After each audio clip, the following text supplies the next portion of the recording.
Welcome to Picks, Parlays, and Pints, brought to you by Utopia at 12th and Lind and Het Gaming. I'm Bob Goff. I'm Shane Holsey.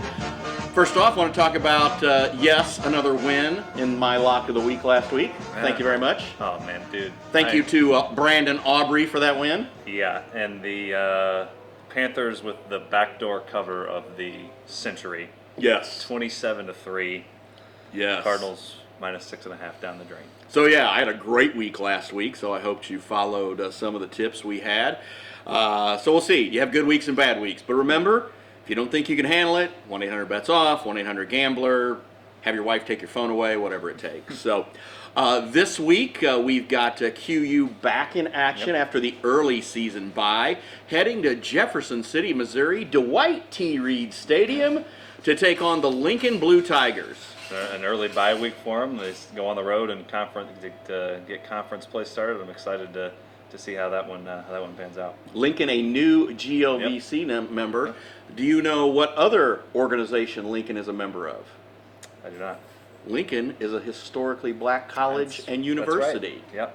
Yep. They are also, I believe, the oldest black land-grant college west of the Mississippi. I feel like I did hear that one time. Because they were established right after the University of Missouri was established, then Lincoln was established there in Jeff City. So our man Chris Dewar is heading to Dwight T. Reed. He'll be getting some highlights for us. As he said, any excuse for him to go to Columbia Jeff City he takes. Yep, absolutely. So, you know him. I hope it's a good day for football in Jeff City. Culver Stockton Wildcats back home, taking on longtime hack rival Missouri Valley. Yep. The Vikings from Marshall Moe making the trip across Missouri, across the wide Missouri, to play the Wildcats, a night game at Ellison Polton. Those are always fun, aren't they? They are. Saturday night games, 6 They o'clock. are. Yeah, Yeah. under the lights. Yeah, because it's having broadcast many a game there, the early season games there, it's very sunny and very hard to see as the sun is bouncing off the turf. But the Vikings come into town, so the Wildcats are there. And for John Sally's boys last week at William Woods, 38-36. Yes, congratulations over Bill Woods. Way to go. Yep. Billy Woods. So they are 2-1 right 2-1, now. yep. Winning record, and hope to improve to 3-1 against a longtime conference foe in the Vikings. So, one other regional game to mention, Quincy to Lincoln, again just heading down Missouri. You got Missouri Valley coming to Culver again, just heading across Missouri. Oh no, Western going across halfway across the country. No, Eastern Washington. At least it's not Western Washington. At least it's Eastern Washington. So there, so they are on the road for that one. As of course they got the win over the Fighting Marks last week. They looked good last week. They did look good last week. That offense was humming. Well, and again, it's a lot easier when you're playing schools that are more your size. Mm-hmm. Yeah. So I don't think WIU is going to be looking to get into the Big Ten anytime soon. So anyway, so good. Congratulations for them. So let's take a look at our 3 local schools first. I'm feeling pretty good about QU heading down to Jeff City. I would agree. I think you're playing well coming into a bye week, but that's not always a bad thing. Mm-hmm. Any rest you can get at any point in the season is good, especially before you go on the road. I think Jason Kilday's boys will be nice and refreshed and reared and ready to go for conference play. And then the Wildcats, the Vikings coming in. I got a good feeling about Tom Sally's boys. I think they can go to 3-1. Playing some good ball. I'll be out there getting some highlights of that. So hopefully there are plenty of highlights our way for the Wildcats. Well, the offense, the last few years, Sally's offense has never been lacking. No. So they can score in bunches. So they're fun. That's going to be fun. And Western heading all the way out to Washington. That's a tough trip. That's a tough trip. And Eastern Washington is historically a really good FCS program too. Yeah. So I think might be a tough one for the Wildcats in that one. So let's go ahead and move on more locally. The Missouri Tigers begin SEC play under the lights Saturday night at Faurot Field. They are halfway through the opening 6-game homestand as they host that other Columbia. Yeah. The Gamecocks. The Lenora Sellers-less South Carolina Gamecocks. Yeah, so I'm really liking the Tigers this week to improve, get another win, and move on up in the rankings. They finally got into the top 25, and now it's time for them to continue to make that move. And I think they can do it. They are a 10-point favorite against South Carolina. That got up to, I think it was 12.5 at one point. I think it was. Well, this is one of those. Last year I went in early and did a bunch of bets. I didn't this year. You know, the work's been busy. I think I could have gotten Mizzou at a lot lower number a few weeks ago. I think they were 2.5, 3.5. I think before Sellers got hurt. Yeah. So anyway, we you like Mizzou to cover in that? Yes. If it's under 10, I like it. Over? You like the over points? 47.5? Oh man, South Carolina's offense is bad. Has been MIA for parts of this year. Yeah. Now Mizzou could put up 45 themselves. Right. But I'm not gonna bank on South Carolina putting up a bunch. All right. So we think Mizzou to cover is safe, but maybe Mizzou for the over with the needing help from South Carolina probably not going to happen. Of course, a game you will not find that you can bet on in the state of Illinois, but if you'd like to go across the river, you can, and that's a Big Ten tilt with Illinois and Indiana. Not in basketball. Not basketball. Again, a football game that matters between these two schools. Of course, Illinois playing well, ranked top 10. Indiana, the great year last year, and looking to do the same this year. Again, I don't have the spread on here because I'm again with this, but I would. Is Illinois favored? You got the ESPN app here. It's they'll tell us. Indiana minus 5.5. Ooh. Indiana's at home, so that's saying it'd be 2.5 on a neutral field. Okay. I think I like Illinois to keep that within the number. Indiana's looked pretty good, but so has Illinois. So you'll take Illinois and the number. I'll take Illinois to cover the plus 5.5. Okay, I think that's a good one as well. Let's see if we can find any of the other top matchups. What any of the other big college games jump out to you immediately? Big noon kickoff. It'll be a 10 a.m. kickoff in Salt Lake City, Texas Tech and Utah. Ooh. The two favorites in the Big 12. Utah minus 3.5. That's jumped up to 3.5. You still get them for 3 on DraftKings. Get 3 or the money line's minus 155. I don't hate that. I think I like Utah. I think I like Utah at home. That's one of the toughest places to play. You know what I like in this one? The over 57 and a half. I don't hate that. Crush it. Yep, it's the Big 12. Crush that over all day long. Another Big Ten matchup to maybe take a look at: Wisconsin, Maryland. Again, Wisconsin favored by 10. Mm-hmm. Oh, them being at home helps that. Maryland has been pretty wishy-washy the first half of the year. That might be I think that's a stay away for me. Really? I don't want to lay points at all with Wisconsin at this point. That's fair.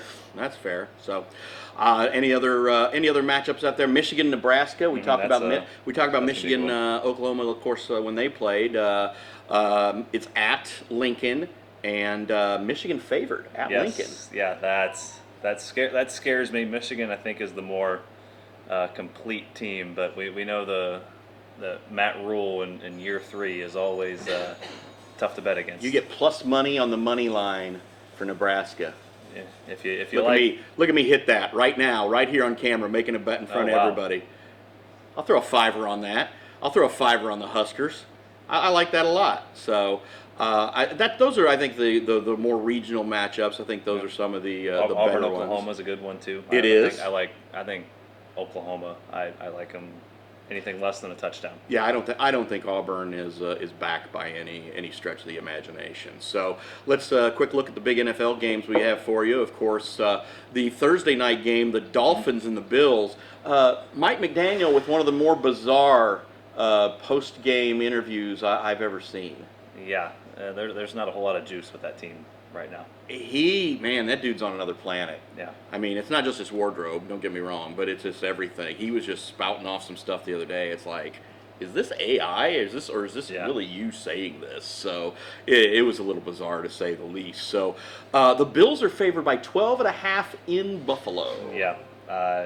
It is Buffalo in September, not in December, but the Dolphins typically don't travel well. That's a ton of points for the NFL, though. I might make my way towards that total, take the over. Buffalo might score 40 by themselves. Would you be inclined to maybe buy? What would you buy that number down to if you could buy that number down? If I 48.5, that 49.5, that's basically 7 touchdowns. So you're what about saying, on the? I'm talking about 12.5. If you could buy that down. See, that's kind of in the middle. You got your key numbers of 7, 10, 14. Yeah. If 9.5, that might be a little juicy. Mm-hmm. I don't hate that 12.5. If you can get an 11.5 somewhere maybe. Alternate spread. Trying to view some more of those on an 11.5 minus 130 for an 11.5. Let's see. And 9.5's a little juicy. 168. Wait for that one to come down, but I think Okay. I'd go more towards the total in this one. Okay, all right. We'll look at the total on that one then. Rams Eagles. I think that's a solid early matchup. The Rams have to go cross country. Always tough for a West Coast team to go out there and play one of those 11 a.m. East Coast kickoffs. 1 o'clock. That's right. I always get time zones confused. 3.5 for the Eagles. Playoff rematch. Yeah. It was the Eagles' toughest test in the postseason. Yes, it was. That Rams team's legit. How well will they travel? Who knows? They traveled well in the playoffs. Man alive. If that comes down to 2.5, I'd be inclined to take the Eagles. But for right now, I'm probably staying away. I have not gotten into this, and this was something I was thinking of while I was watching football last week. Eagles favored. By the way, I'm going to take Eagles. I'm going to take Eagles to cover that 3.5, no problem. To get in there and bet on, will it give me a chance to bet on the number of pushes done in a game? I don't, unless you're using some offshore book from Ecuador or something. We don't recommend that, by the way. We recommend staying local. Yeah. Okay, but I think that's something to look at. I may try to do a deep dive. Jalen Hurts touchdown's never a bad. Yes, never a bad very, play. very true. I think some of the other ones I thought were interesting. Bengals Vikings. Battle of backup quarterbacks. Burrow, yes. No Joe Burrow, no J.J. McCarthy, right? Yeah. Vikings favored at home by 3.5. 41.5 is a low number if it's their starting quarterbacks. Not if they're the backup quarterbacks. Not if they're backup quarterbacks. That's boy. It's still. I think that's interesting. But again, you got Carson Wentz and Jake Browning. These guys are known commodities. I don't think the Vikings are going to miss us, honestly. Carson Wentz is a capable backup. Yeah. Always has been. It's a solid. A solid backup quarterback. I like the Vikings in this game to cover that 3.5. I'm going to have to decide whether I like the over or not. But I like the Vikings big in this one, actually. Yeah, I especially being at home. If you're looking at like who would you rather have, Carson Wentz, Jake Browning, who has a better defense, Minnesota by a country mile. Yeah. Only problem is Carson Wentz isn't super mobile. No. If Trey Hendrickson can get after him a little bit, he could cause some issues. And the Bengals secondary has some athletes that can fly around a little bit. But if Minnesota has any run game whatsoever, I feel like they'll run all over Cincinnati. Steelers Patriots. Again, this is always a nod to the many Steeler fans I know around here. Patriots are favored at home. The Steelers have not looked good. What is the up first with 2 that weeks? defense? The defense has not looked good. I The don't know. Steelers. I mean, again, that's very bizarre. So an over of 44.5 in this game looks pretty good. That feels like they're just begging Is that a trap? That's a begging trap. you to take the over. This The is a Steelers Star Wars yes, meme. Oh, no, yes. it's a trap! This has like 21-17 written all over it. Well, the opening game of the season, I thought that Jets Steelers under was the lock of the year, and that didn't Far happen. from it. Far from it. So maybe, just maybe this time, the over can hit for the Steelers. So I'm gonna be brave right now and just do this right in front of God and everybody to say I'm gonna take the Steelers Patriots in the over. So.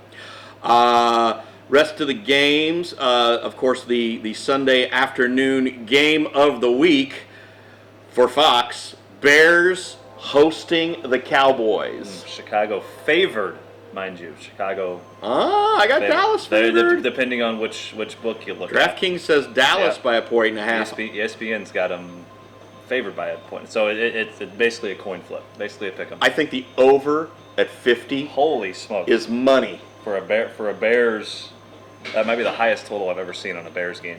Yeah, Yeah, the Cowboys could put up 35. Oh yeah, no doubt about it. And I think, so- and again, the Cowboys' defense not what it was either. So I'm going to tell you to take the Cowboys to the spread. If you can get the spread at minus one I and would a half, just take the money line at that point. I'm also going to just go ahead and do the over in the parlay because There you go. I'm greedy. So There you go. The Sunday night matchup, Ooh, the Sunday night matchup is Lions Ravens. Correct. that's Monday night. That's Monday night. What's the Sunday night? Giants is Sunday. Chiefs Giants Monday night. Sunday Oh yeah, night, they're yeah. Sunday night. Chiefs Giants Sunday night. Ooh, 2-0-2 teams. there's no way the Chiefs start 0-3, is there? Or is there? The Chiefs never cover. -6. The Chiefs -6, and the Chiefs never cover. On the road This- in prime time. This iteration of the Chiefs, I still don't think covers. I'd take the Giants +6. I think that's the side. It's hard to fathom a Chiefs offense that really has no identity, but they really don't right now. Anything more than a field goal on the road in prime time. Giants should have won last week. Yeah. I don't know. I think the Giants is the side at home in prime time. I would agree. The game of the week is Monday night, I think. Don't Lions, you? Lions, yes. Ravens. Ravers. Ravers, not Ravers. Lions, Ravens. Ravens favored by 4.5. The Jared Goff to Amon-Ra St. Brown show. If you had either of those guys or both of those guys in your fantasy league last week, you won. Good for you. So 4.5 sounds about right. Yeah. Because again, the Lions didn't look great opening week against the Packers, but I think the Packers might be the team in the NFC this year. Didn't these teams play last year, or was it year Did before they? last? I don't remember. I don't remember though. remember. I would also bet. You know what I bet heavily on prop wise here? The Derrick Henry revenge game. Yes, he's not going for 11 Oh. carries for 20 something yards. Because He's not doing that again. because of the other fantasy league I was in, I had Henry, so that was the game I got crushed in. But yeah, so I think that So I would go heavily. I'd take all the Derrick Henry props this week. You think the Ravens can cover that 4.5? I think so. Okay. All right. So, well, now we are at the point of the show where we have to give our locks of the week, and Shane gets to go first. Oh, I this get to week. go. I get to Yes. go first. Yes, you do. Oh boy, give me the over in the Bills Dolphins. I just feel like the Bills are going to score 40 by themselves, and you just need a couple touchdowns from Miami. Give me that. I am going to stay loyal and true to the black and gold, and once again, Big number. we'll be singing the fight song. As we'll be singing the alma mater, we'll be singing all the Missouri Waltz, we'll be doing everything. Mr. Brightside, as we cover the Gamecocks by 10 in Furrow Field on what's going to be a beautiful, maybe a little rain actually, in Yeah. Columbia, Missouri. So Nice temperature-wise. Temperature-wise, nice. Probably ought to bring your trash bag or whatever you use to keep the rain off. But yeah, so I think Missouri goes to 4-0 and gets its first SEC win of the year. So, now it's your job. We're through this stage of the season. You got to go back and check all of our bets now and see how we are. Oh boy. So that's your that's your homework for next week. All right, So all right. I'm just kidding. So anyway, hey, I want to once again thank Bill Turlesner at the guys and the folks here at Utopia for hosting, and also thank Heck Gaming for sponsoring this edition of Picks, Parlays, and Pints, and we'll see you next week.